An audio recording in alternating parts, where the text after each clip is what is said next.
Shalom, semangat pagi. Bapak Ibu Saudara yang saya kasihi di dalam nama Tuhan Yesus Kristus. Mari kita kembali melihat firman Tuhan di dalam perumpamaan yang sangat luar biasa dalam Lukas pasal 15 ayat 8 sampai dengan 10. Nah, saudaraku yang saya kasihi, jelas-jelas dalam hal ini saya akan bacakan kembali. Dan saya harap kita tidak akan pernah bosan karena firman Allah adalah firman yang hidup bagi kita sekalian. Atau perempuan manakah yang mempunyai 10 dirham dan jika ia kehilangan satu di antaranya tidak menyalakan pelita dan menyapu rumah serta mencarinya dengan cermat sampai ia menemukannya. Dan kalau ia telah menemukannya, ia memanggil sahabat-sahabat dan tetangga-tetangganya serta berkata, "Oh, bersukacitalah bersama-sama dengan aku, sebab dirhamku yang hilang itu telah aku temukan. Aku berkata kepadamu, demikian juga akan ada sukacita pada malaikat-malaikat Allah karena satu orang berdosa bertobat." Saudara yang saya kasihi di dalam nama Tuhan Yesus Kristus, perempuan ini kehilangan dirhamnya, satu dari 10 dirhamnya. Maka dia mencari yang satu itu sampai dia menemukannya. Ya, dia nyalakan pelitanya, lalu apa yang dilakukan? Dia ambil sapu dan dia menyapu, dia sisir di setiap pojok ruangan, di setiap kolong-kolong. Barangkali ada jatuh di sana, dia sapu terus-menerus sampai mendapatkannya. Nah, saudaraku yang saya kasihi, Yesus pun pernah berkata ketika ia mengutus ke-70 murid-muridnya untuk pergi memberitakan kabar baik, memberitakan Injil kepada orang-orang. Dan ketika ada orang yang menolak, kibaskanlah kakimu dari debu dari kakimu. Artinya kalau ada yang menerima salammu, salam itu akan berguna bagi mereka yang menyambut engkau. Tetapi mereka yang menolaknya, salam itu kembali kepadamu. Nah, saudara yang saya kasihi di dalam nama Tuhan Yesus Kristus, bagaimana kesungguhan perempuan ini mencari dirham yang hilang itu.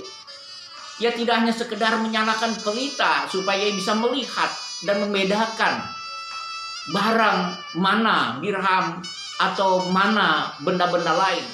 Maka dari itu ia nyalakan pelita. Tetapi tidak hanya ia butuh pembeda, tetapi alat untuk membedakan, tetapi dia butuh mencari untuk mendapatkannya. Dia ambil sapu dan disisir satu demi satu ruangan, pojok-pojok ruangan, mungkin ada di kolong-kolong, mungkin dia harus menggeser sedikit sana sedikit sini supaya menemukan kembali dirham yang hilang itu. Saudaraku, ada upaya, ada kerja keras, ada semangat, karena di situ ada kehormatan ilahi. Jadi saudara yang saya kasih di dalam nama Tuhan Yesus Kristus, ketika saudara bekerja, mencari yang berharga di dalam hidup saudara, di sana ada kehormatan ilahi. Apa yang paling berharga di mata Allah? Mereka, orang-orang yang berbuat dosa. Kita tidak bisa menanulir, kita tidak bisa menerima perbuatan dosa.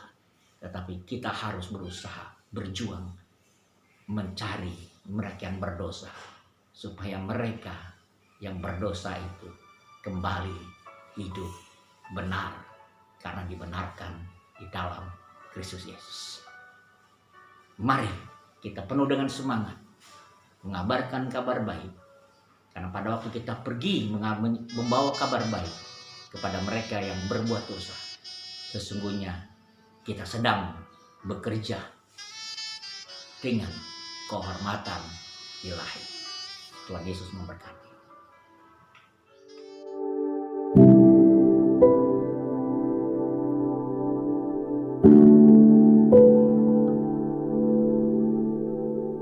you.